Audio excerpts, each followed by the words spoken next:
عزت مآب علماء اکرام، معزز حاضرین سامعین، السلام علیکم ورحمۃ اللہ وبرکاتہ۔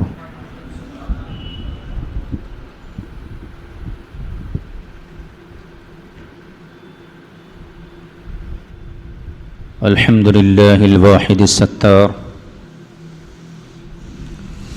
والصلاة والسلام علی النبی المختار وعلى آلہ واصحابہ الاخیار، اما بعد فاعوذ باللہ من الشیطان الرجیم، بسم اللہ الرحمن الرحیم۔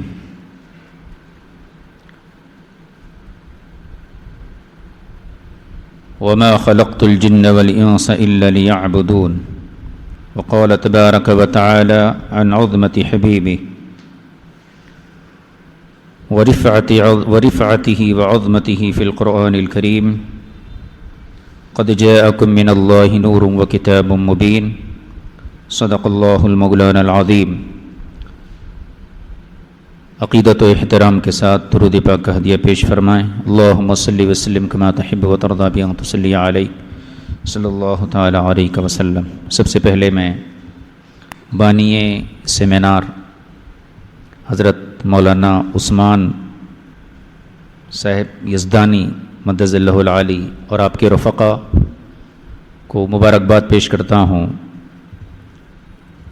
کہ جس کام کا آپ نے آغاز کیا ہے، ہر دور کی ضرورتوں کے مطابق کام کرنے کی اہمیت ہوتی ہے۔ آج کا دور الیکٹرانک میڈیا کا، سوشل میڈیا کا دور ہے، اور ہر طبقہ، ہر گروہ اپنی بات دوسروں تک پہنچانے میں لگا ہوا ہے، اور ایک دوڑ ہے۔ ایسے ماحول میں ہم اگر دنیا سے اپنے کو بالکل علیحدہ کر لیں اور اس بات پر مطمئن ہو جائیں کہ ہمارا دین حق ہے، ہمارا دین سچا ہے، تو صحابہ کو بھی ایسا ہی کرنا چاہیے تھا۔ صحابہ اکرام رضوان اللہ تعالی علیہم اجمعین نے وقت کے تقاضوں کے مطابق دین کی تبلیغ فرمائی ہے۔ جہاں اخلاق کی ضرورت تھی وہاں اخلاق پیش کیا، جہاں تلوار کی ضرورت تھی وہاں تلوار پیش کی۔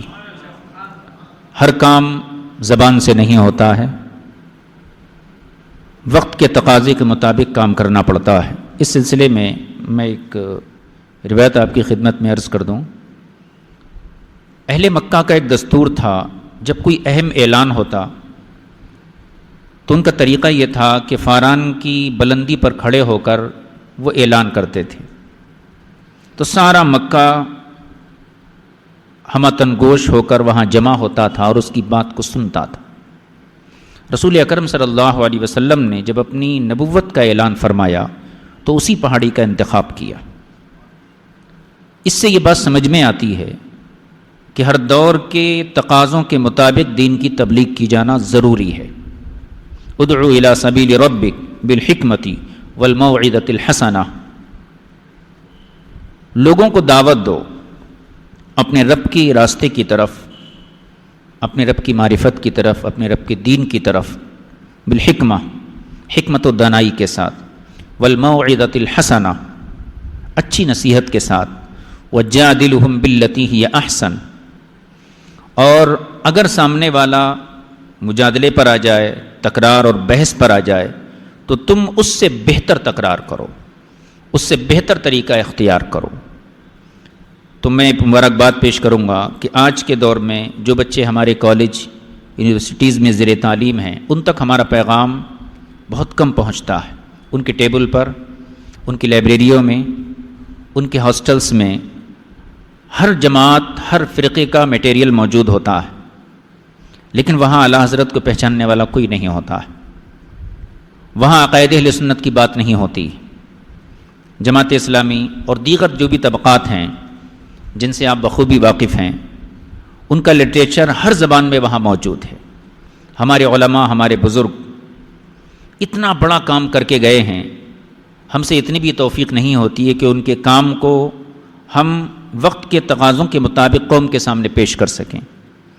یہ جو سیمینار ہے اسی سلسلے کی ایک کڑی ہے، یہ آغاز ہے۔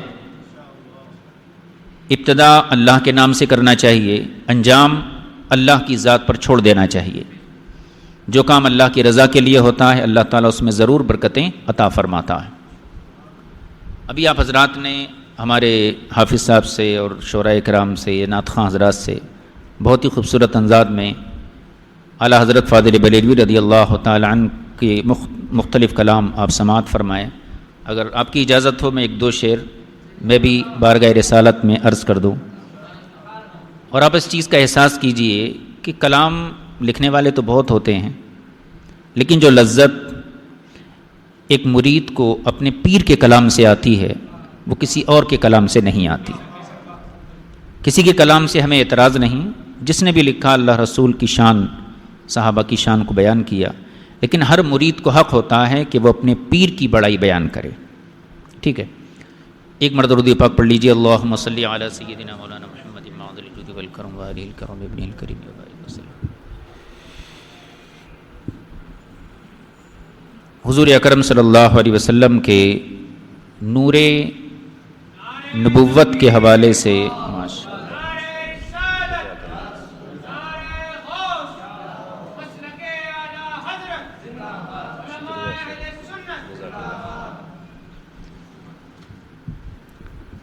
چونکہ یہ میلاد کے حوالے سے منعقد کیا گیا ہے تو میں وہی شعر جو حضور صلی اللہ علیہ وسلم کے نور کے حوالے سے ہیں وہ پیش کرنے کی سعادت حاصل کروں گا۔ آپ نے بہت اچھے لحن میں اور اچھی آواز میں سماعت کیا، آپ میری آواز پہ توجہ مت دیجیے، یہ کلام پہ توجہ دیجیے۔ بسم اللہ۔ اٹھا دو پردہ، دکھا دو چہرہ، اٹھا دو پردہ، دکھا دو چہرہ کہ نور باری حجاب میں ہے زمانہ تاریک ہو رہا ہے کہ مہر کب سے نقاب میں ہے زمانہ تاریک ہو رہا ہے کہ مہر کب سے نقاب میں ہے۔ قبر میں سب کو جانا ہے اور کوئی دنیا کا ہمدرد، خیر خواہ، دوست، عزیز، رشتہ دار وہاں آپ کی مدد کو حاضر نہیں ہو سکتا۔ اگر حاضر ہو بھی جائے تو وہ مدد کرنے پر قادر بھی نہیں ہے۔ وہاں ایک ہی ہستی آپ کے کام آئے گی جو حضور اکرم صلی اللہ علیہ وسلم کی ذات ہے۔ کھڑے ہیں منکر نکیر سر پر، نہ کوئی حامی نہ کوئی یاور، بتا دو آ کر میرے پیغمبر، بتا دو آ کر میرے پیغمبر کے سخت مشکل جواب میں ہے اٹھا دو پردہ۔ خدائے قہار ہے غضب پر، کھلے ہیں بدکاریوں کے دفتر، بچا لو آ کر شفیع محشر، بچا لو آ کر شفیع محشر، تمہارا بندہ عذاب میں ہے اٹھا دو پردہ۔ درود پاک پڑھی، اللہم صلی علی اللہم صلی وسلم کما تحب و ترضی و تصلی علیہ صلی اللہ تعالی علیہ وسلم۔ قرآن مجید میں اللہ رب العزت کا ارشاد ہے، میں نے جن اور انسان کو محض اپنی عبادت کے لیے پیدا فرمایا ہے۔ اللہ تعالیٰ بے شمار مخلوقات کو پیدا فرمایا،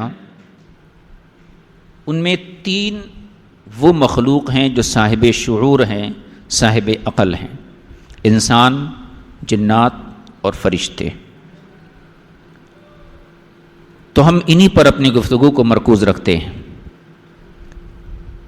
اللہ تعالیٰ نے اپنی تخلیق کے مرحلے کو 2 انداز میں بیان کیا ہے۔ قرآن عظیم میں ہے الا لہ الخلق والامر تبارک اللہ رب العالمین، خلق بھی اسی کا ہے، امر بھی اسی کا ہے۔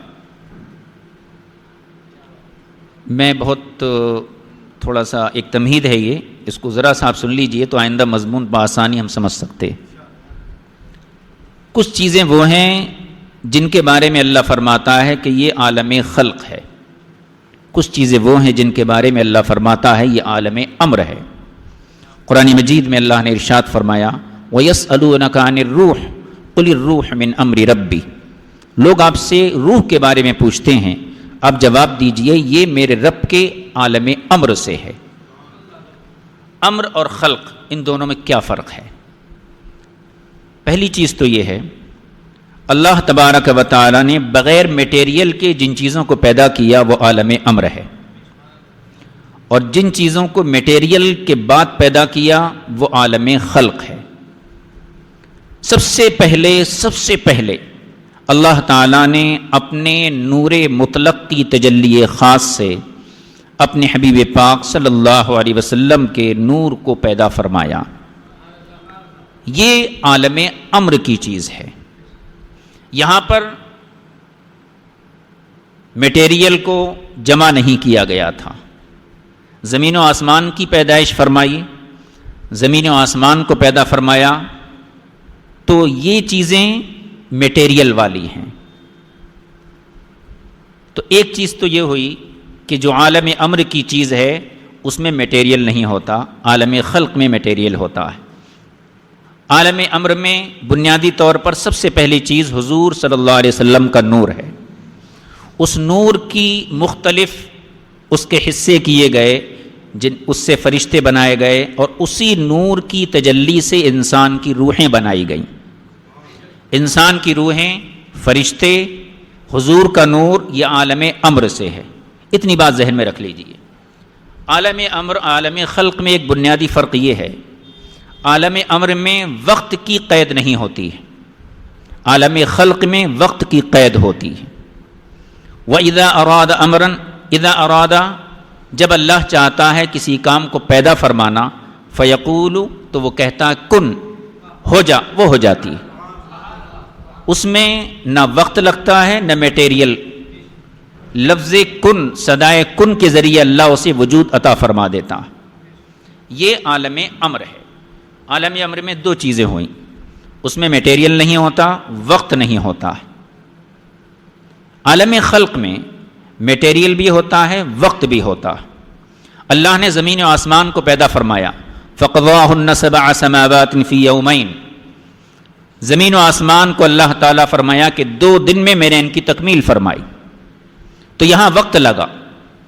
اللہ تو وقت کا محتاج نہیں ہے، لیکن اس نے ایک نظام قائم کیا ہے کہ جو چیزیں عالم خلق سے ہیں اس کے لیے میٹیریل چاہیے، وقت چاہیے۔ جو چیزیں عالم امر سے ہیں اس کے لیے وقت نہیں چاہیے، میٹیریل نہیں چاہیے، ایک چیز۔ دوسری بات یہ، عالم امر کی خصوصیت یہ ہے وہ وقت سے پاک ہوتا ہے۔ فرشتے عالم امر سے ہیں، فرشتے عالم امر سے ہیں، انسان کی روح عالم امر سے ہے۔ اب تیسری مخلوق جو ہے جن، یہ عالم امر سے نہیں ہے، یہ عالم خلق سے ہے۔ اس کو اللہ تعالیٰ نے آگ کی لو سے پیدا کیا ہے۔ جیسے چراغ ہوتا ہے، جب تک اس کے اندر دھواں ہے، جب تک وہ آگ کہلاتی ہے، جب دھواں ختم ہو جائے تو وہی چیز نور کہلاتی ہے۔ تو شیطان کو آگ کی لو سے پیدا کیا گیا ہے۔ آگ ایک چیز ہے، ایک میٹیریل ہے، یہ عالم خلق سے اس کا تعلق ہے۔ لیکن انسان سے شیطان لطیف ہوتا ہے، انسان کا سایہ پڑتا ہے، شیطان کا سایہ نہیں پڑتا۔ ہر انسان کے ساتھ شیطان رہتا، کبھی ہم نے سایہ نہیں دیکھا، لطیف ہے لیکن عالم خلق سے ہے. اب دیکھیے، شیطان عالم خلق سے ہے، جنات عالم خلق سے ہیں، انسان کی روحیں اور فرشتے عالم امر سے ہیں. عالم امر میں وقت کی احتیاج نہیں ہوتی ہے. اب میں ایک مثال دیتا ہوں. حضرت سلیمان علیہ السلام کے دربار میں جنات بھی تھے، انسان بھی تھے. آپ نے بلقیس کے تخت کے بارے میں مطالبہ کیا، ایکم یاتینی بعرشھا قبل ان یاتونی مسلمین. بلقیس کا تخت کون لے کر آئے گا میرے پاس؟ قال عفریت من الجن. ایک جن نے کہا کہ میں وہ تخت آپ کے پاس حاضر کر دیتا ہوں. آپ نے پوچھا کتنے وقت میں؟ تو اس نے کہا قبل ان تقوم من مقامک، آپ کی مجلس برخاست ہونے سے پہلے وہ تخت میں حاضر کر دیتا ہوں. جن نے وقت مانگا. اگر اس کا معنی کریں آپ کہ آپ کے کھڑے ہونے سے پہلے لا کے رکھ دوں گا جب بھی وقت ہے. جن کا ہر کام وقت ہوتا ہے. جن کو سفر کرنے کی طاقت تو ہے لیکن اس کے سفر کرنے میں وقت بھی لگتا ہے، لیکن فرشتے کو سفر کرنے میں وقت نہیں لگتا. حضرت یوسف علیہ السلام کے بھائیوں نے کنویں میں ڈالا اور جبریل امین سدرا پر تھے. وہ یوسف علیہ السلام کنویں کی تہ میں نہیں پہنچے، جبریل یہاں حاضر ہو گئے. تو فرشتے کو وقت نہیں لگتا ہے. اسی مجلس میں عفریت ایک جن ہے، اس نے وقت طلب کیا کہ جتنی دیر میں آپ کھڑے ہوں گے اتنی دیر میں لا کر دے دوں گا. بہت بڑی بات تھی. آپ نے فرمایا اس سے بھی جلدی ہونا. قال الذي عنده علم من الكتاب انا آتيك به قبل ان يرتد اليك طرفك. ایک صحابی تھے آپ کے جن کا نام آصف بن برخیہ بتایا جاتا ہے، رشتے میں آپ کے بھانجے بھی ہونا. انہوں نے وقت نہیں مانگا اور عرض کیا اللہ کے نبی میں پلک جھپکنے سے پہلے وہ تخت لا کے رکھ دوں گا. سلیمان علیہ السلام کا پلک جھپکا نہیں اور تخت لا کر حاضر کر دیا. اب اس میں آپ دیکھیے، ایک طرف انسان ہے، ایک طرف جن ہے. جن نے وقت مانگا لیکن انسان کے اندر جو روح ہے یہ عالم امر کی چیز ہے. جب بندہ عبادت و ریاضت کے ذریعے، حضور کی غلامی کے ذریعے اپنی روح کو پاکیزہ کر لیتا ہے تو پھر اس کی روح کو چلنے پھرنے میں، آنے جانے میں وقت صرف نہیں ہوتا. اس کو بھی اللہ وقت سے بے نیاز کر دیتا ہے. اور اسی سے آپ یہ مسئلہ سمجھ سکتے ہیں. غوث پاک کا ایک فرمان ہے کہ ان بؤبوۃ عینی فی اللوح المحفوظ. لوح محفوظ 7 آسمانوں کے اوپر جو عرش الہی ہے اس کے ستون سے لگی ہوئی ایک نورانی تختی ہے جس پر تمام انسانوں کی تقدیر لکھی ہوئی ہے. غوث اعظم فرماتے ہیں میری آنکھ کی پتلی ہمیشہ لوح محفوظ میں رہتی ہے. یہ طاقت غوث اعظم کی روح کی طاقت ہے. تو عرض یہ کرنا ہے انسان کی روح عالم امر سے ہے، فرشتے عالم امر سے ہیں. اسرائیل علیہ السلام کو آنے میں کسی کے پاس وقت نہیں لگتا ہے. حضور نے پوچھا تھا ان سے تو انہوں نے فرمایا ان الدنیا کلھا کالطست عندی. ساری دنیا میرے سامنے ایک طباق کی طرح ہے. جیسے چند لوگ بیٹھ کر ایک دسترخوان پر کھانا کھاتے ہیں، ساری دنیا میرے لیے ایسی ہے.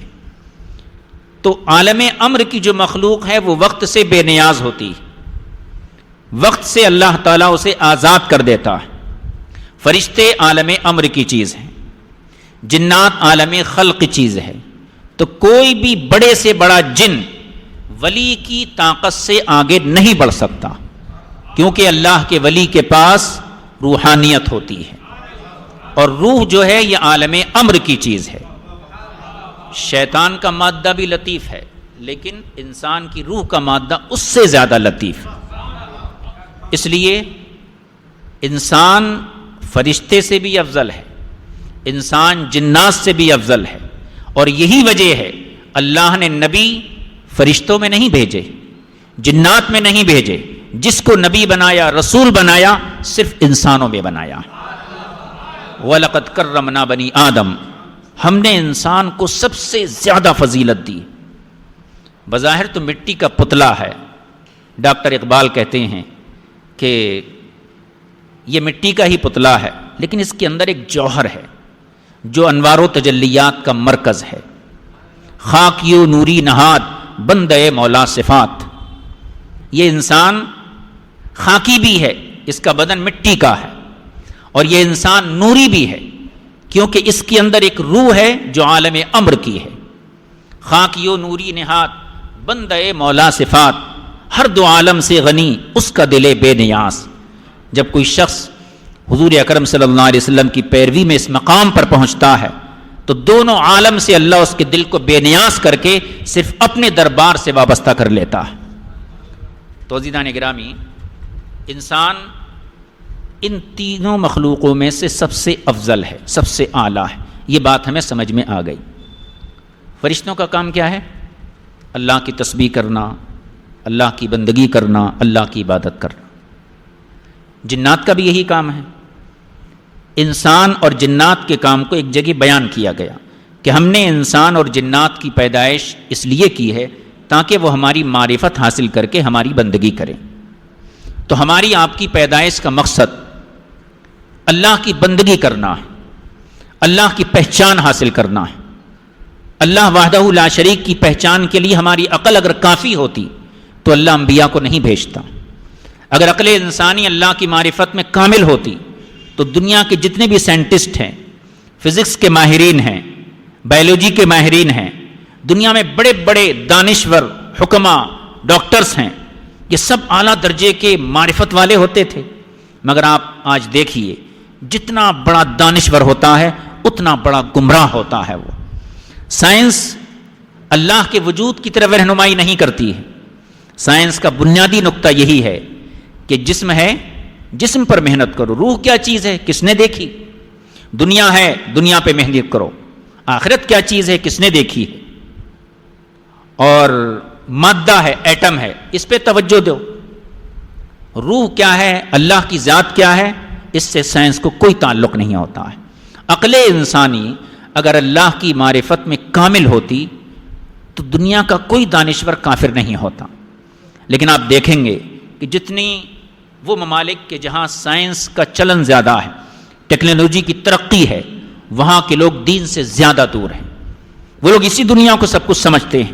اس سے سمجھ میں آتا ہے کہ عقل انسانی اللہ کی معرفت کے لیے کامل نہیں ہے. اللہ کی معرفت کے لیے وہ بندے چاہیے، وہ وسیلے چاہیے جن کو اللہ وحدہ لا شریک نے اپنی معرفت دینے کے لیے دنیا میں مبعوث فرمایا ہے.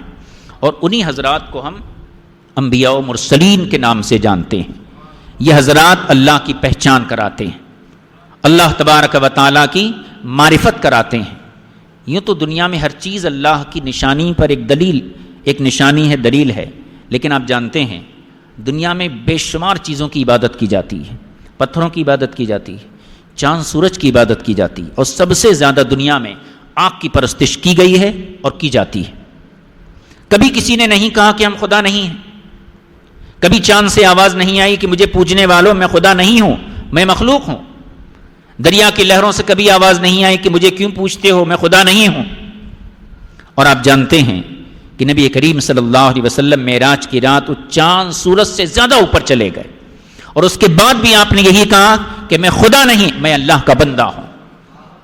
چاند سورج کی رونقیں، اس کے کمال، اس کے حسن و جمال، اس کے فیض کو دیکھ کر لوگوں کو دھوکہ ہوا کہ ہو سکتا ہے یہی ہمارا معبود ہو سکتا ہے یہی ہمارا خدا ہو. مگر جس پیغمبر کے قدموں کے نیچے عرش بری بھی آ گیا ہو، جس کے قدموں کے نیچے عرش و کرسی آ گیا ہو، اس کے کمال کو دیکھنے کے بعد کسی نے نہیں کہا کہ آپ خدا ہیں. کیوں؟ اس لیے کہ حضور اللہ کے وجود کی برہان ہیں، اللہ کے وجود کی دلیل ہیں. حضور کو دیکھ کر اللہ کی معرفت ملتی ہے، حضور کی بات کو دیکھ کر اللہ کے کلام کی معرفت ملتی ہے. تو رسول کریم صلی اللہ علیہ وسلم کی شان یہ ہے کہ آپ کے ذریعے بندے اللہ تک پہنچتے ہیں. بندوں کو اللہ کے دروازے تک حضور اکرم صلی اللہ علیہ وسلم کی ذات ہی پہنچاتی ہے. اس لیے قرآن عظیم میں اللہ تعالیٰ نے فرمایا وَإِذَا سَأَلَكَ عِبَادِي فَإِنِّي قَرِيبٌ. جب لوگ میرے بارے میں آپ سے پوچھیں کہ خدا کہاں ہے، تو خدا تو مکان سے پاک ہے، جگہ سے پاک ہے. آپ فرمائیے وَإِذَا سَأَلَكَ عِبَادِي عَنِّي فَإِنِّي قَرِيبٌ. آپ کو نبی مان کر جب کوئی پوچھے رب کہاں ہے، تو کہو میرے دربار میں آ جاؤ، یہی اللہ کا پتہ ہے۔ حضور کی بارگاہ میں آنا، یہی اللہ وحدہ لا شریک کی بارگاہ میں پہنچنا ہے۔ اعلیٰ حضرت فرماتے ہیں بخدا خدا کا یہی ہے در، نہیں اور کوئی مفر مقر، جو وہاں سے ہو یہی آ کے ہو، جو یہاں نہیں وہ وہاں نہیں۔ جس کو حضور نے قبول کر لیا اس کو اللہ نے قبول کر لیا، اور جس کو حضور نے رد کر دیا کوئی طاقت اسے اللہ کی بارگاہ میں مقبول نہیں بنا سکتی ہے۔ قبولیت کا دار و مدار رسول پاک صلی اللہ علیہ وسلم کی اشارہ ابرو پر ہے۔ آپ جس کے لیے اشارہ کر دیں اس کا بیڑا پار ہے، اور جس سے چہرہ پھیر لیں کائنات اس سے چہرہ پھیر لیتی ہے، رونق عزتیں ہر چیز اس سے روٹ جاتی ہے۔ عزیزان ملت اسلامیہ، بنیادی بات یہ کہ میں نے 3 باتیں عرض کی۔ عالم امر کی جو چیز ہوتی ہے وہ وقت کی محتاج نہیں ہوتی، عالم خلق کی چیز وقت کی محتاج ہوتی ہے۔ عالم امر میں سب سے پہلے اللہ تعالیٰ کیا پیدا فرمایا؟ حضور کے نور کو پیدا فرمایا۔ ہم جو میلاد مناتے ہیں حضور کی جسمانی ولادت کا میلاد ہے، جو آپ مکہ مکرمہ میں حضرت عبداللہ حضرت آمنہ کے توسط سے دنیا میں تشریف لائے، یہ آپ کی ولادت کا دوسرا مرحلہ ہے۔ آپ کی پہلی تخلیق وہ ہے جب اللہ نے اپنے نور خاص سے آپ کو پیدا فرمایا۔ حضرت جابر نے جب پوچھا اخبرنی عن اول شیء، سب سے پہلے اللہ نے کس چیز کو پیدا فرمایا، تو آپ نے یہی ارشاد فرمایا جابر ان اللہ قد خلق قبل الاشیاء کلها نور نبیک، سب سے پہلے اللہ نے اپنے نبی کے نور کو پیدا فرمایا ہے۔ اور آپ جانتے ہیں کسی کا میلاد اس کے آنے سے پہلے نہیں منایا جاتا، جب پتہ ہی نہیں ہے تو میلاد کس کا منائیں گے؟ لیکن ہم جانتے ہیں حضرت آدم سے لے کر جناب عیسیٰ روح اللہ تک ہر نبی رسول نے اپنی امت کو یہ بتایا ہے کہ حضور صلی اللہ علیہ وسلم اللہ کے محبوب ہیں۔ ہر نبی نے اپنی امت کو یہ پیغام دیا، خوشخبری دی، بشارت دی۔ حضرت عیسیٰ تو فرماتے ہیں اپنی بنی اسرائیل کے اندر کہ اے بنی اسرائیل میں تمہارے درمیان ایک چیختی ہوئی آواز ہوں، میرا کام صرف اتنا ہے کہ اللہ کے آنے والے محبوب کے لیے راستہ صاف کر دوں۔ تو حضور ابھی پیدا نہیں ہوئے تو پھر بشارتیں کس کی ہیں؟ میلاد اس کا منایا جاتا جو پیدا ہو چکا ہے۔ ہم اس نبی کا میلاد مناتے ہیں جس کو اللہ نے جس کے نور کو سب سے پہلے پیدا فرمایا، اور اس نبی کا بھی میلاد مناتے ہیں جس کو اللہ نے مکے میں پیدا کیا، اس نبی کا بھی میلاد مناتے ہیں جس کو اللہ نے عرش کی بلندیوں پر بلایا ہے۔ یہ تینوں حالتیں اسی ایک پیغمبر کی ہیں۔ تو گویا کہ اللہ نے اپنے نبی کے نور کو بہت پہلے پیدا کر دیا تھا، اور وہ نور کی شان کیا ہے میں اسی حوالے سے اپنی گفتگو کو آپ کی خدمت میں عرض کروں گا۔ نور اور بشر کے حوالے سے بڑے جھگڑے ہوتے ہیں۔ ایک جماعت کا خیال ہے کہ آپ صرف بشر ہیں، اور اہل سنت والجماعت جو حق جماعت ہے، حق راستہ ہے، انہوں نے یہ کہا کہ آپ نور بھی ہیں بشر بھی ہیں۔ اس سلسلے میں 2 انتہائی نظریات ہمارے سامنے آتے ہیں۔ اکبر الہ آبادی نے کہا تھا، کہا منصور نے خدا ہوں میں، ڈارون بولا بوزنا ہوں میں۔ بوزنا کہتے ہیں بندر کو۔ منصور حلاج نے اپنی ذات کے اندر اللہ کی تجلیات کو دیکھ لیا، انہوں نے انا الحق کا نعرہ لگا دیا۔ یہ بھی ایک انتہا تھی، اگر جس کا معنی دوسرا ہے۔ ڈارون ایک سائنٹسٹ تھا، اس نے اپنے کو اتنا ذلیل سمجھا کہ کہا میں بندر ہوں۔ ہنس کے کہنے لگے میرے ایک دوست، فکر ہر کس بقدر ہمت اوست، یعنی ہر انسان کا جو خیال ہوتا ہے اس کے حوصلے کا ترجمان ہوتا ہے۔ تو رسول پاک صلی اللہ تعالی علیہ وسلم کے بارے میں جو 2 نظریے انتہائی ہمارے سامنے آتے ہیں، ایک مشرکین کا نظریہ اور ایک ہمارے دور کے منافقین کا نظریہ۔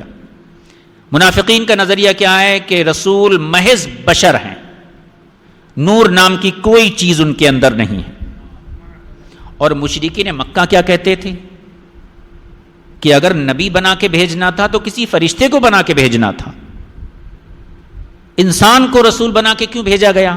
یعنی مشرکین کا عقیدہ یہ تھا کہ رسول صرف فرشتہ ہوتا ہے، ان کا عقیدہ کیا ہے کہ رسول صرف بشر ہوتا ہے۔ اور اہل سنت کا عقیدہ ان دونوں کے درمیان راہ اعتدال ہے کہ نبی بشر بھی ہے، نبی نور بھی ہے۔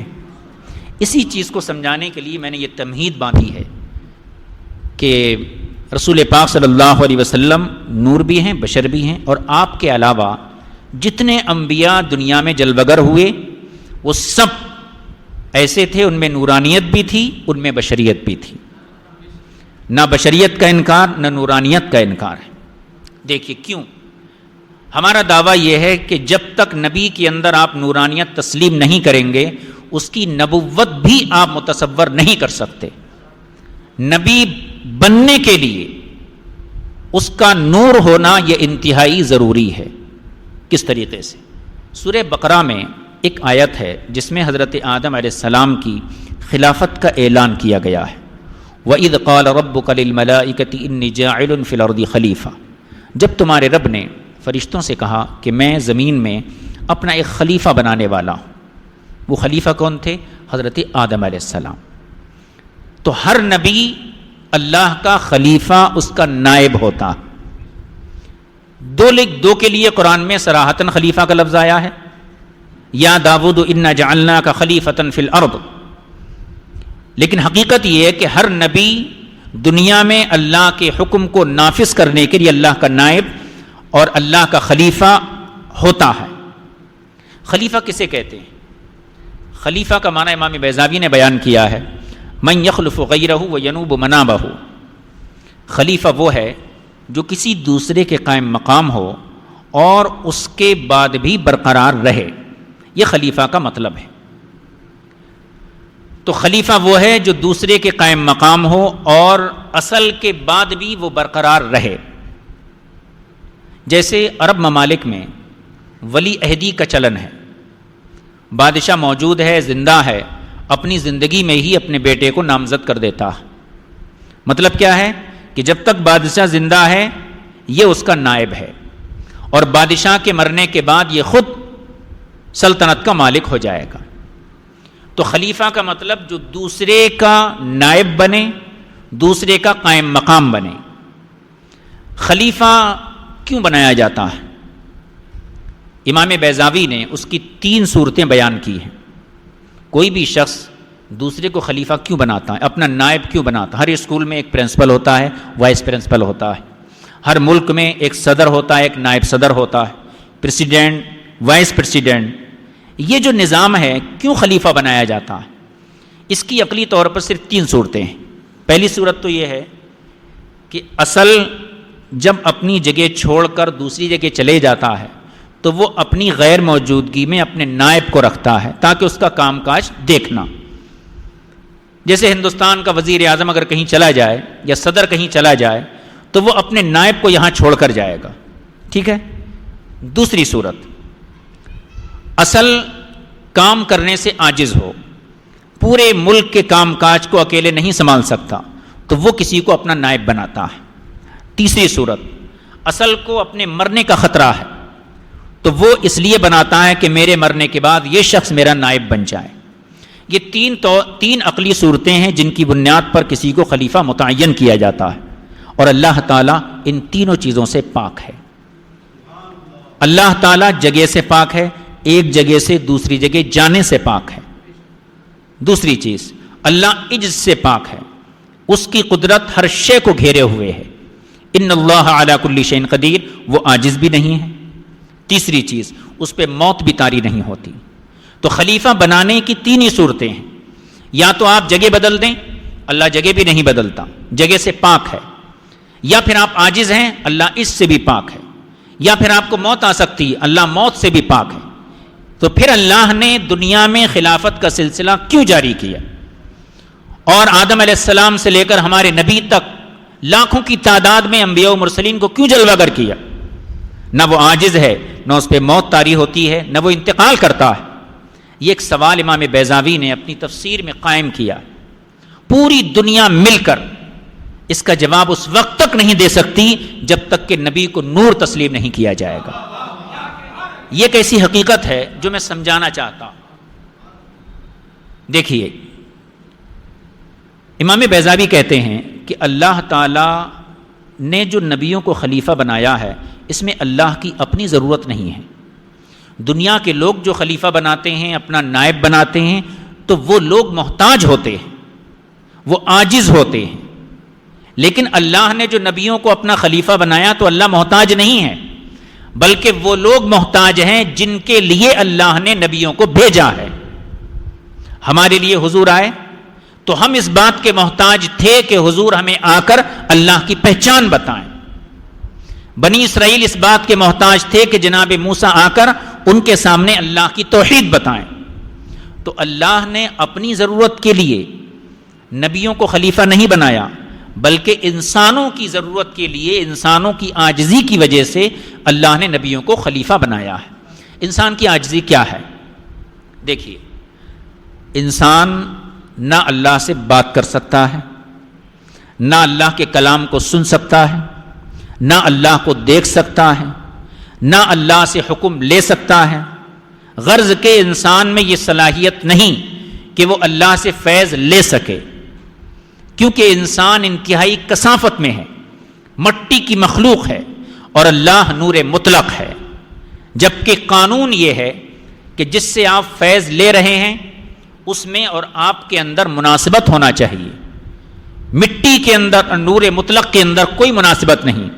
تو جب انسان اللہ کو دیکھ نہیں سکتا، اللہ کو سن نہیں سکتا، اللہ کا دیدار نہیں کر سکتا، اس سے فیض نہیں لے سکتا، تو پھر اللہ تبارک و تعالی نے اپنی قدرت کاملہ سے ضروری سمجھا کہ انسانوں کے اور اللہ کے بیچ میں ایسے واسطوں کو پیدا کیا جائے کہ جن کا تعلق اللہ سے بھی ہو اور بندوں سے بھی ہو.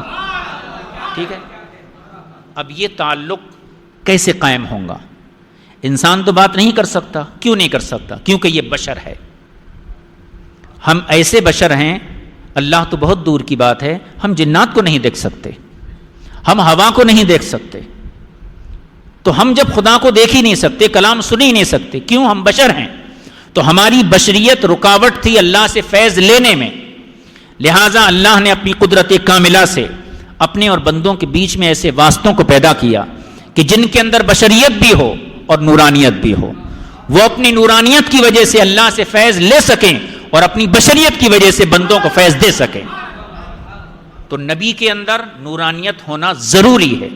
اگر آپ نور نہیں مانیں گے تو ان کی نبوت کا بھی انکار ہو جائے گا. کوئی بشر وما کان لبشر ان یکلمہ اللہ الا وحیا او من وراء حجاب، کسی انسان کی یہ مجال نہیں کہ وہ اللہ سے خطاب کر سکے، وہ اللہ سے بات کر سکے، وہ اللہ کو دیکھ سکے، مگر یہی کہ اللہ جن بندوں کو چاہتا ہے اپنے فضل و کرم سے نبوت اور رسالت کے لیے منتخب فرما لیتا ہے. تو نبی کے اندر بشریت بھی چاہیے، نورانیت بھی چاہیے. وہ اپنی نورانیت کی وجہ سے، اپنی لطافت کی وجہ سے اللہ سے فیض لیتے ہیں، اللہ سے رابطہ کرتے ہیں، فرشتوں سے رابطہ کرتے ہیں، اور اپنی بشریت کی وجہ سے مخلوق کو فیض پہنچاتے ہیں.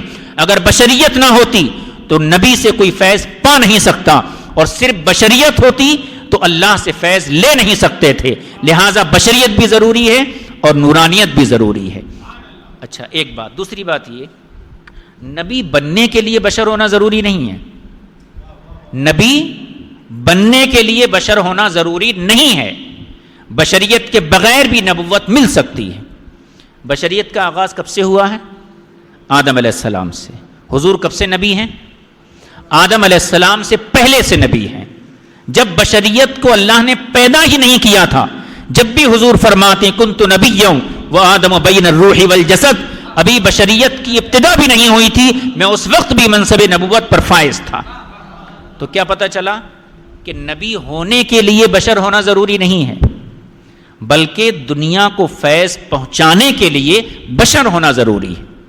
اگر اللہ فرشتوں کو نبی بنا کر بھیج دیتا تو فرشتے اللہ سے فیض لے سکتے ہیں، اللہ سے احکام لے سکتے ہیں، لیکن بندے فرشتوں سے فیض نہیں لے سکتے تھے. اس لیے اللہ کی سنت یہ ہے کہ جن میں رسول بھیجتا ہے انہی کی نسل سے بھیجتا ہے، جن میں نبی بھیجتا ہے انہی کی جن سے بھیجتا ہے. دنیا میں ہمارے نبی سے پہلے جتنے نبی آئے وہ سب ایک قوم کے لیے نبی تھے، ایک نسل کے لیے نبی تھے، ایک مخلوق کے لیے نبی تھے، مگر ہمارے نبی انسان کے بھی نبی ہیں، جنات کے بھی نبی ہیں، فرشتوں کے بھی نبی ہیں. لہذا حضور کے اندر ایسی نورانیت ہونا چاہیے کہ آپ انسان کو بھی خطاب کر سکیں، جنات کو بھی فیض پہنچا سکیں اور فرشتوں کو بھی فیض پہنچا سکیں. کیونکہ یہ بات طے ہے، قرآن عظیم میں ہے تبارک الذی نزل الفرقان علی عبدہ لیکون للعالمین نذیرا. اس آیت کا تقاضا یہ کہ اللہ نے ساری کائنات کے لیے، ہر مخلوق کے لیے حضور کو نبی رسول بنا کر جلوگر کیا ہے.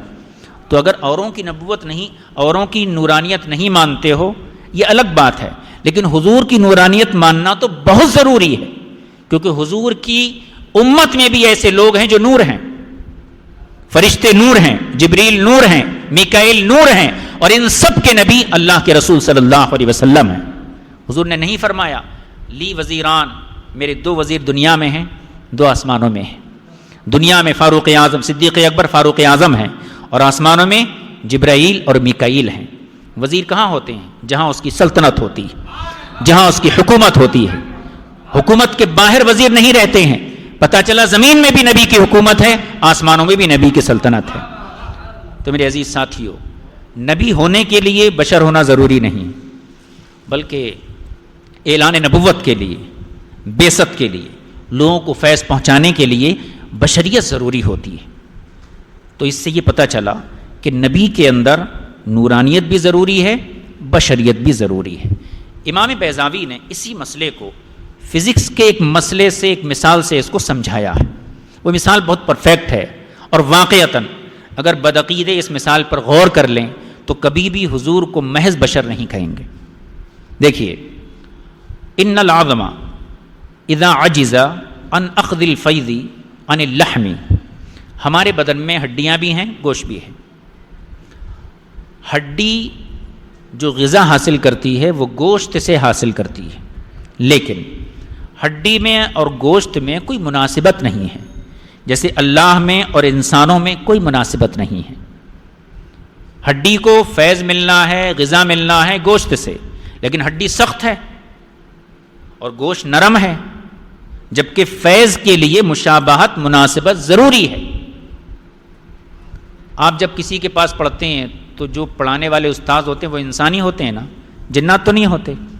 اگر جنات اساتذہ اگر درسگاہوں میں بیٹھ جائیں تو کون پڑھ سکتا ہے؟ کیونکہ جنات میں ہم میں مناسبت نہیں ہے. فیض دینے لینے کے لیے مناسبت ضروری ہے. تو امام بیضاوی فرماتے ہیں کہ ہڈی سخت ہے، گوشت نرم ہے، لیکن ہڈی کو غذا پہنچتی گوشت سے، دونوں کے درمیان کوئی مناسبت نہیں ہے. اللہ نے اپنی حکمت سے ان دونوں کے بیچ میں ایک واسطے کو پیدا کیا، اور وہ واسطہ تھا نرم ہڈی. نرم ہڈی جو دیکھنے میں تو ہڈی کی طرح ہوتی ہے، ظاہری شکل و صورت میں ہڈی کی طرح ہوتی ہے، لیکن اپنی کیفیت میں، اپنی باطن میں وہ گوشت کی طرح ہوتی ہے. دیکھنے میں سفید ہے، جیسے ہڈی سفید ہوتی ہے، لیکن اس کی کیفیت، اس کا باطن لطیف ہوتا ہے، نرم ہوتی ہے، جیسے گوشت نرم ہوتا ہے. نبی دیکھنے میں انسانوں کی طرح ہیں، لیکن عام انسان نہیں ہے، ان کا باطن اللہ سے رابطے میں رہتا ہے. تو اللہ نے ہڈی اور گوشت کے بیچ میں ایک واسطے کو پیدا کیا. اس واسطے کی دوہری صلاحیت ہے، وہ گوشت سے رس چوستی ہے اور ہڈی تک پہنچاتی ہے. گوشت سے رس چوسنے کے لیے ایک صلاحیت چاہیے، نرمی. وہ اپنی نرمی کی وجہ سے گوشت سے فیض لیتی ہے، اور اپنی ظاہری شکل و صورت کے اعتبار سے ہڈی تک فیض پہنچاتی ہے. اس ہڈی کو آپ کیا کہیں گے؟ اس کو ہڈی بھی نہیں کہیں گے، گوشت بھی نہیں کہیں گے، یہ واسطہ ہے. اسی طریقے سے جو نبی ہوتے ہیں اللہ اور اس کے رسول کے درمیان ہوتے ہیں، ان کے لیے بشریت بھی ضروری ہے تاکہ وہ مخلوق کو فیض پہنچا سکیں، اور ان کے لیے نورانیت بھی ضروری ہے تاکہ وہ اللہ سے فیض لے سکیں.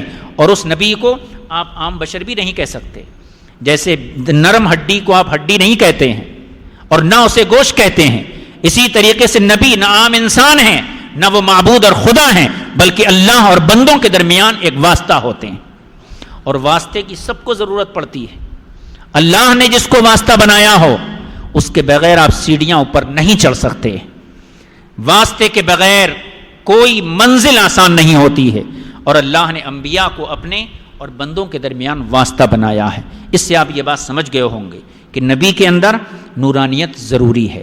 اگر ہم ان کے اندر نورانیت نہ تسلیم کریں تو اللہ سے فیض لینے کا کوئی طریقہ نہیں ہے۔ اگر نبی محض بشر ہوتے، محض بشر عام انسان ہوتے تو وہ فرشتوں کو بھی نہیں دیکھ سکتے تھے۔ ہم اور آپ عام بشر ہیں، ہمارے کاندھوں پہ فرشتے رہتے ہیں، کبھی ہم نے دیکھا، کبھی ان کی آواز کو سنا؟ بائیں کاندھے پر ایک فرشتہ ہوتا ہے جو برائیاں لکھتا ہے، اگر ہمارے بس میں ہوتا کبھی اس کو ہم کاندھے پہ رہنے نہیں دیتے۔ کون برداشت کرتا کہ برائی لکھنے والے کو؟ اللہ نے یہ سب ہماری نظروں سے اوجھل کر دیا، ہم فرشتوں کو دیکھ نہیں سکتے۔ اگر نبی بھی ہماری طرح بشر ہوتے، صرف بشر ہوتے، تو فرشتوں کو دیکھ بھی نہیں سکتے تھے، فرشتوں سے بات بھی نہیں کر سکتے تھے۔ جب فرشتوں سے بات ممکن نہ ہوتی تو اللہ سے رابطہ کیسا کرتے؟ اور جب اللہ سے رابطہ نہیں ہوتا تو نبی اور رسول کیسے بنتے؟ نبی کہتے اسی کیوں ہیں جس کے سینے پر اللہ کا کلام اترتا ہے۔ تو اس لیے نبی کے لیے نور ہونا یہ ضروری ہے تاکہ اس کے سینے پر اللہ کی وحی اتر سکے، تاکہ اس کے پاس اللہ کا فرشتہ آ سکے، تاکہ اس کے پاس اللہ کا پیغام آ سکے۔ کہ نبی اسی کو کہتے ہیں جو اللہ کا پیغام بندے تک پہنچائے، اور وہ اسی صورت میں ہو سکتا ہے جبکہ نبی کے اندر نورانیت بھی ہو اور بشریت بھی ہو۔ وہ اپنی نورانیت کی وجہ سے اللہ سے فیض لیتے ہیں اور اپنی بشریت کی وجہ سے بندوں کو، خلق خدا کو، مخلوق کو، امت کو فیض پہنچاتے ہیں۔ یہاں تک یہ بات سمجھ میں آئی کہ نبی کے لیے نور ہونا ضروری ہے۔ تمام انبیاء نور ہیں، ہمارے نبی نور الانوار ہیں، تمام نوروں کی اصل اور اس کی جان ہے۔ امام ساوی فرماتے ہیں کہ قرآن مجید میں جو اللہ نے فرمایا قد جاءکم من اللہ نور، کہ تمہارے پاس اللہ کی طرف سے ایک نور آیا، تو حضور کو نور اس لیے کہا ہے لِأَنَّهُ أَصْلُ كُلُّ نُورٍ حِسِّيٍّ وَمَعْنَوِيٍّ، حضور ہر حسی اور معنوی نور کی اصل ہیں۔ ایک حسی نور ہوتا ہے، یہ روشنی ہے، یہ حسی نور ہمیں نظر آتا ہے، اور ایک معنوی نور ہوتا ہے، نور ایمان ہے، نور نماز ہے، نور قلب ہے، یہ باطنی نور ہے، معنوی نور ہے۔ یہ نور بھی اس کی اصل بھی حضور ہیں، اور جو باطنی نور ہوتا ہے اس کی اصل بھی حضور ہیں۔ تو حضور اکرم صلی اللہ علیہ وسلم نور الانوار ہیں، بلکہ جہاں بھی دنیا میں جس کو بھی جو بھی روشنی ملی وہ رسول اکرم صلی اللہ علیہ وسلم کے نور سے ملی۔ قرآن مجید میں اللہ تعالیٰ نے اس نور کی عظمت کو بیان فرمایا ہے۔ اللہ نور السماوات والارض مثل نورہ کمشکات فیہا مصباح المصباح فی زجاجہ۔ اس مثال کو میں آپ کی خدمت میں پہلے عرض کر دوں۔ سب سے پہلے یہ ذہن میں رہے، اس آیت میں اللہ نے اپنے نور کی مثال بیان نہیں فرمائی ہے۔ اللہ مثال سے پاک ہے، لیس کمثلہ شیء، اللہ کی طرح کوئی چیز نہیں ہے، بلکہ یہاں اللہ نے اپنی مخلوق میں سے کسی ایک کی مثال بیان فرمائی ہے۔ حضرت عبداللہ ابن عباس رضی اللہ تعالی عنہ نے حضرت کعب احبار سے پوچھا کہ یہ بتائیے، کعب احبار وہ صحابی ہیں جو قرآن کے بھی عالم ہیں اور توریت کے بھی عالم ہیں، انجیل کے بھی عالم ہیں، اہل کتاب کا بھی علم ان کے پاس ہے اور قرآن عظیم کا علم بھی ان کے پاس ہے۔ حضرت عبداللہ ابن عباس نے پوچھا یہ بتائیے اس آیت میں اللہ نے کس کے نور کی مثال بیان فرمائی ہے؟ انہوں نے فرمایا ھذا مثل ضربہ اللہ لنبیہ، اس آیت میں اللہ نے اپنے نبی کے نور کی مثال بیان فرمائی۔ وہ مثال میں آپ کی خدمت میں رکھتا ہوں کیسی، میں عربی عبارت کو حذف کر کے صرف اردو خلاصہ آپ کے سامنے رکھوں۔ ایک چراغ، ایک طاق ہے، اس میں ایک چراغ رکھا ہوا ہے، اور چراغ کا جو فانوس ہے، جو شیشہ ہے، وہ ستارے کی طرح چمکدار ہے، اور اس چراغ کے اندر جو تیل استعمال کیا جائے گا وہ بہترین قسم کے زیتون کا ہے۔ دنیا میں سب سے اچھا زیتون عرب ممالک میں ہوتا ہے، اور تیلوں میں سب سے بہتر تیل زیتون کا تیل ہے۔ تو ایک طاق ہو، اس میں ایک چراغ ہو، چراغ ایک فانوس، ایک شیشے میں ہو، اور اس کے اندر ایک نور ہو، اور وہ اس قدر چمکدار ہو، اس قدر چمکدار ہو کہ بغیر آگ لگائے جلنے کو تیار ہو۔ تو حضرت کعب احبار فرماتے ہیں کہ اس آیت میں مشکات سے مراد حضور اکرم صلی اللہ علیہ وسلم کا سینہ ہے، اور زجاجہ، چمنی، فانوس، شیشہ، اس سے مراد حضور کا قلب ہے، اور مصباح سے مراد حضور کا نور نبوت، یہ نور محمدی ہے جس کو اللہ نے سب سے پہلے پیدا فرمایا تھا۔ اب آپ تصور کیجئے حضور کے قلب اطہر کے اندر حضور کی حقیقت جلوہ گر ہے ایک چراغ کی طرح، اور حضور کا جو دل ہے وہ آئینے کی طرح شفاف ہے۔ آئینہ جتنا صاف ہوتا ہے روشنی اتنی زیادہ ہوتی ہے۔ حضور کا سینہ یہ طاق کی مانند ہے۔ تو حضور اکرم صلی اللہ علیہ وسلم کے نور نبوت سے زمین، آسمان، عرش، کرسی، لوح و قلم، کائنات کی جو چیز بھی منور ہے وہ حضور کے اسی نور قلب سے منور ہے۔ یہ مثال اللہ نے قرآن میں بیان فرمائی ہے۔ اب اس سے اندازہ کریں کہ رسول پاک صلی اللہ علیہ وسلم کے نور کی عظمت کیا ہوگی۔ اب میں کچھ احادیث آپ کی خدمت میں عرض کرتا ہوں۔ انبیاء علیہم السلام نور ہیں، حضور بھی نور ہیں۔ تو جو نور ہوتے ہیں ان کی طاقتیں، ان کی کیفیتیں اور ان کی جو قوتیں ہوتی ہیں وہ عام لوگوں سے ممتاز ہوتی ہیں۔ مثال کے طور پر دیکھنے کی طاقت ہماری اور ہے، نبی کی طاقت بہت ممتاز ہوتی ہے۔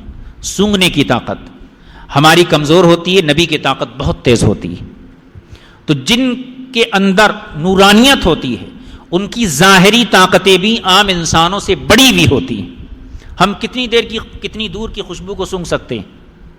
زیادہ سے زیادہ 100 میٹر، 1 کلومیٹر کی خوشبو سونگھ سکتے ہیں آپ۔ لیکن آپ جانتے ہیں حضرت یعقوب علیہ السلام کو اللہ نے کتنی طاقت دی تھی۔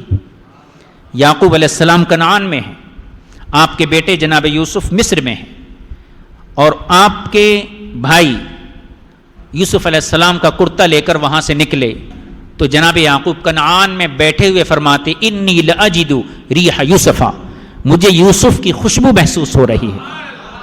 یہ کیوں ہے؟ یہ فرق کیوں آیا؟ کیونکہ نبی نور ہوتے ہیں اور نور دور سے چیز کو محسوس کر لیتا ہے۔ یہ تو حضرت یعقوب علیہ السلام کا معاملہ ہے۔ ہمارے نبی نور الانوار ہیں۔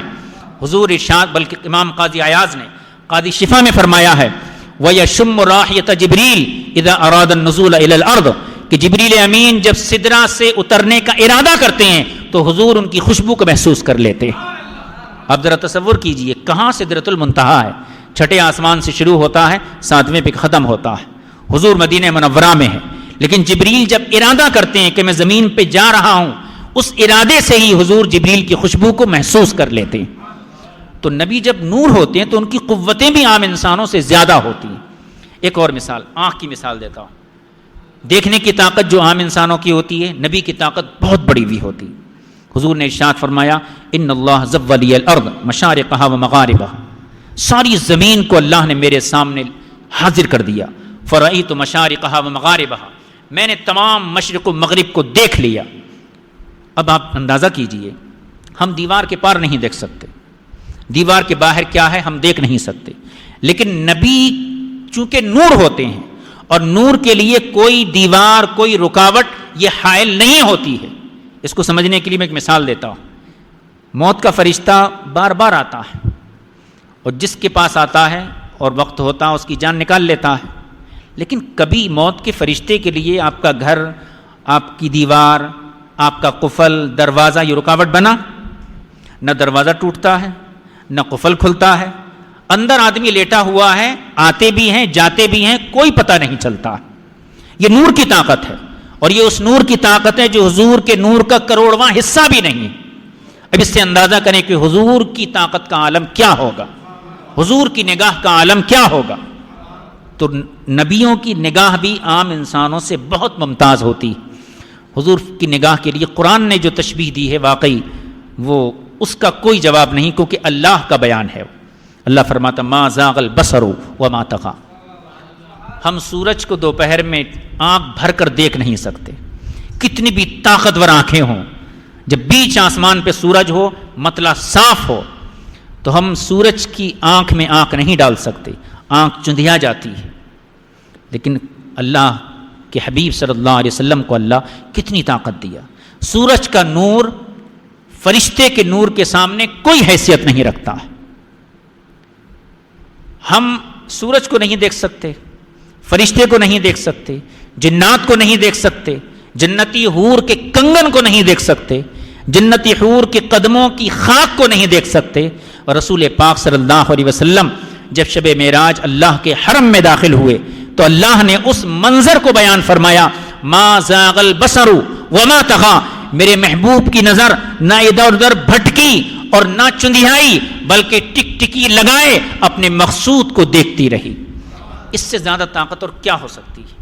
اور آگے بڑی اچھی بات اللہ ارشاد فرمایا، ما کذب الفؤاد ما رأى، آنکھ نے جو شب معراج دیکھا دل نے اس کی تصدیق بھی کی، دل نے اس کی تصدیق بھی کی۔ تصدیق کیوں کرائی گئی تھی؟ حضور تو اپنے جسم اقدس کے ساتھ بارگاہ عزت میں حاضر ہیں، لیکن اللہ فرماتا ہے کہ حضور میرے محبوب کی آنکھ جس جلوے کو دیکھ رہی تھی دل بھی تصدیق کر رہا تھا کہ یہ وہی جلوہ ہے۔ کس بات کی تصدیق؟ کیونکہ حضور کو خواب میں دنیا میں کئی مرتبہ اللہ تبارک و تعالیٰ کا دیدار ہوا دل کی آنکھ سے۔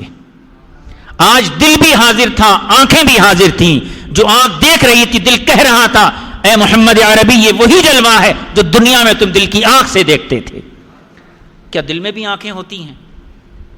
اب یہ ایک نقطہ ہے جس کو میں بہت آسان الفاظ میں سمجھانے کی کوشش کروں گا، اگر کسی کے سمجھ میں نہ آئے تو یہ میرا قصور ہے، آپ کا قصور نہیں۔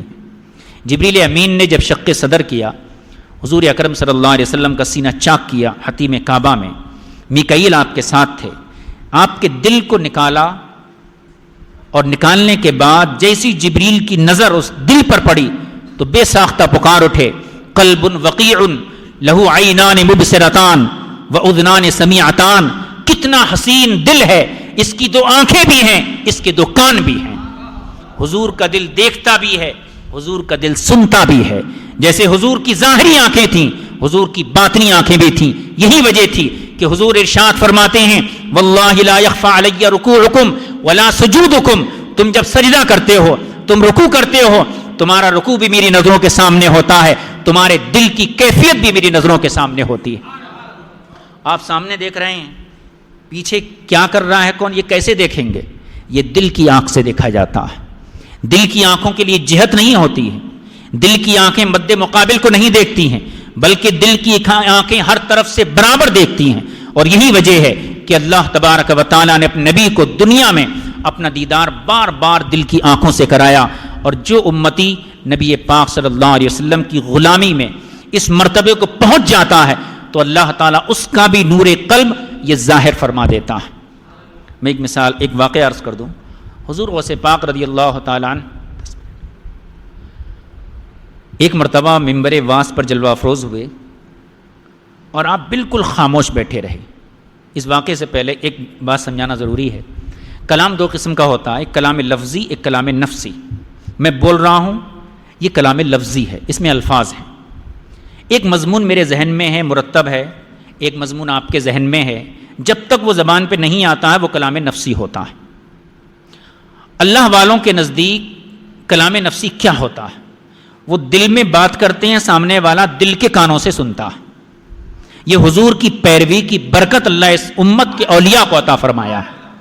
حضور سرکار غوث پاک رضی اللہ تعالیٰ ممبر پر جلوہ افروز ہوئے اور آپ بالکل خاموش بیٹھے تھے، ایک لفظ بھی زبان سے نہیں فرمایا، اور محفل کا یہ عالم تھا، لوگ بےتاب، بے قرار اور وجد کی کیفیت تاری تھی، روز کپڑے پھاڑ رہے تھے اور مچل رہے تھے، بلک رہے تھے۔ آپ کے فرزند نے جو 23 سال تک علم دین حاصل کرنے کے بعد آپ کی محفل میں آئے تھے، انہوں نے مجلس کے بعد پوچھا حضور یہ کیا معاملہ تھا؟ آپ نہ آیت پڑھے، نہ حدیث پڑھے، نہ کوئی جملہ بولے، لیکن محفل کی یہ کیفیت کیسے ہو گئی؟ تو آپ نے ارشاد فرمایا کہ آج میں نے دل کی زبان سے خطاب کیا تھا اور لوگوں نے دل کے کانوں سے سنا تھا۔ صرف سامنے ہے، دل بول رہا ہے، اور آپ کے مریدین کا دل اتنا روشن تھا کہ وہ دل کے کانوں سے غوث اعظم کی باتوں کو سن لیا کرتے تھے۔ بلکہ اس کے لیے ایک حدیث بھی ہے، حضرت مولا کائنات شیر خدا کرم اللہ تعالی وجہ الکریم نے ایک خواب دیکھا۔ خواب کیا تھا؟ حضور فجر کی نماز پڑھائے اور نماز پڑھانے کے بعد مسجد نبوی میں ہی قبلے کی دیوار سے پیٹھ لگا کے حضور صلی اللہ علیہ وسلم بیٹھ گئے۔ اتنے میں ایک شخص کھجوروں کا ٹوکرا لے کر آیا اور حضور صلی اللہ علیہ وسلم کے قدموں میں رکھ دیا۔ حضرت علی کہتے میں حضور کے قریب تھا، حضور صلی اللہ علیہ وسلم 2 کھجوریں اٹھا کے مجھے دے دیے، میں کھایا تو بڑی میٹھی بڑی لذیذ تھی. یہ خواب کی بات ہے. خواب دیکھ رہے ہیں حضرت علی, کھجوریں عطا فرما رہے ہیں حضور صلی اللہ علیہ وسلم. یہ خواب سے جب نیند ہوشیار ہوئی تو فجر کا وقت تھا. مسجد نبوی میں گئے تو دیکھا حضرت عمر نماز پڑھا رہے ہیں, اور حضرت عمر نے سلام پھیرنے کے بعد اسی انداز سے بیٹھ گئے جیسے خواب میں حضور بیٹھے تھے. اور پھر ویسے ہی ایک شخص مسجد کے دروازے سے داخل ہوا, کھجوروں کا ٹوکرا عمر فاروق کے قدموں پہ رکھ دیا. میں قریب تھا, وہاں خواب میں حضور کے قریب تھا تو حضور نے 2 کھجوریں دیں. اب میں فاروق اعظم کے قریب تھا تو فاروق اعظم نے صرف 2 کھجوریں مجھے دیں. میں نے کھائیں تو بڑی لذیذ, اور وہی کھجوریں تھیں جو خواب میں حضور نے دی تھیں, وہی ذائقہ تھا. تو میرے دل میں یہ اب یہ دل کی بات ہے. حضرت مولا کائنات فرماتے میرے دل میں خیال آیا کہ یہ کھجوریں بڑی لذیذ ہیں, کاش حضرت عمر ایک اور دے دیتے, کاش حضرت عمر ایک اور دے دیتے. یہ زبان سے نہیں کہا, دل میں سوچا. حضرت عمر نے مولا کائنات کے کان میں فرمایا, علی اگر خواب میں حضور نے 3 دی ہوتی تو میں بھی 3 دے دیتا. آپ ذرا اندازہ کیجئے, یہ وہ لوگ ہیں کہ جن کے دل سینہ نبوت سے نور کے باعث اتنے روشن ہو گئے ہیں کہ بولنے کی ضرورت نہیں ہے, بلکہ دل بولتا ہے اور سامنے والے صحابی کا دل سنتا ہے, سمجھتا ہے. پھر حضرت عمر نے ارشاد فرمایا, کیا آپ نے حضور کی حدیث نہیں سنی ہے کہ جب میرے امتی کی آنکھیں سو جاتی ہیں تو اس کا دل, اس کے دل کی آنکھیں اللہ کھول دیتا ہے جس سے وہ دیکھتا بھی ہے, اور اس کے کان کھولتا ہے جس سے وہ سنتا بھی ہے. تو حضور اکرم کی شان کیا ہوگی آپ اندازہ کر سکتے ہیں. امام اعظم ابو حنیفہ رضی اللہ تعالی عنہ کے شاگردوں میں ایک بزرگ گزرے ہیں جن کا نام ہے شیخ سمعان علیہ الرحمہ, بہت بڑے فقیہ تھے. آپ سے ایک شاگرد نے کہا کہ حضرت غوث اعظم جو ہیں وہ ایسا واز فرماتے تھے کہ بغیر بولے لوگ سمجھ جاتے تھے, آپ ایسا واز کیوں نہیں کہتے ہیں.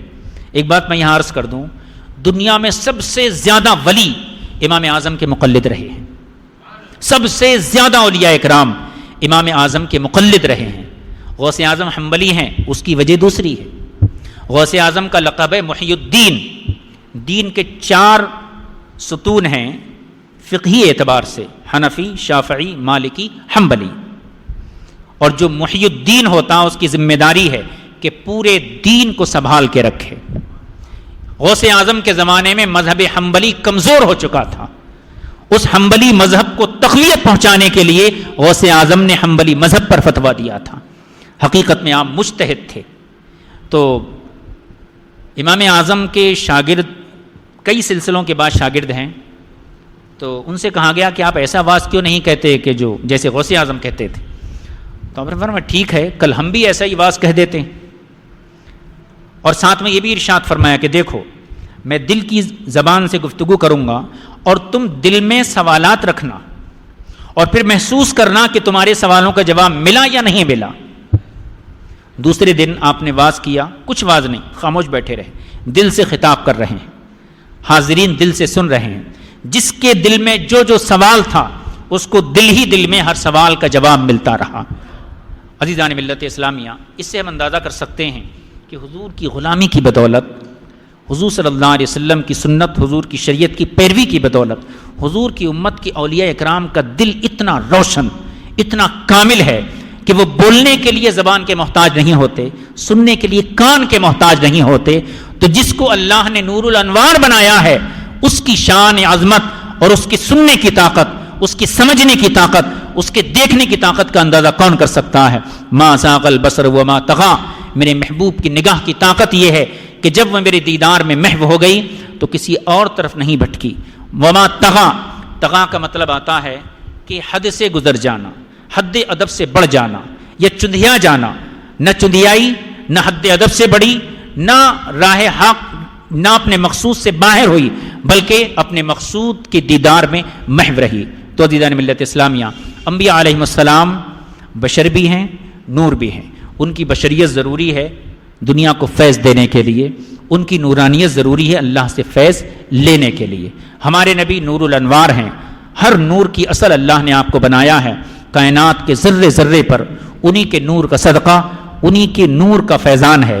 اس لیے حضور کو نور ماننا ایک امتی کا حق ضرور ہے، اسے ضروری ہے کہ وہ حضور کو نور مانے۔ اللہ کی سرتا بقدم شان ہے یہ، انسان نہیں انسان، وہ انسان ہے یہ۔ قرآن تو ایمان بتاتا ہے انہیں، ایمان یہ کہتا ہے میری جان ہے یہ۔ وآخر دعوانا ان الحمد للہ رب العالمین۔ السلام علیکم ورحمۃ اللہ۔